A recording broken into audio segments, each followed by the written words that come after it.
চায়ের সাথে টা না হলে ঠিক জমে না, তাই আমি আর মা মিলে বসে পড়েছি বাড়িতেই কাটা নিমকি বানাতে। কেউ কেউ আবার একে কুচো নিমকিও বলে। প্রথমে বেশ অনেকটা সাদা তেল আর কিছু কালো জিরে দিয়ে বেশ ভালো করে ময়ান দিয়ে ময়দাটা মা মেখে দিয়েছে।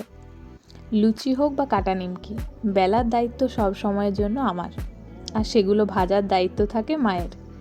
যদিও খুব কম সময়ে আমার রুটি লুচি গোল হয়, কিন্তু তাতে কি, কিছু একটা তো সেফ হবেই। যাই হোক, প্রথমে কয়েকটা ময়দার ডোকে বেশ বড় করে রুটির আকারে বেলে নিতে হবে।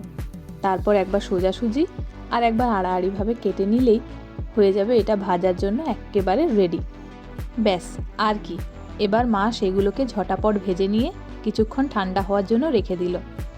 যা মুচমুচে খেতে হয়েছিল, ভাজার সাথে সাথে আমি আর বাবা হাফ শেষ করে। চায়ের সাথে গরম মুচমুচে কাটা নিমকিগুলো খেতে জাস্ট দারুণ লাগে।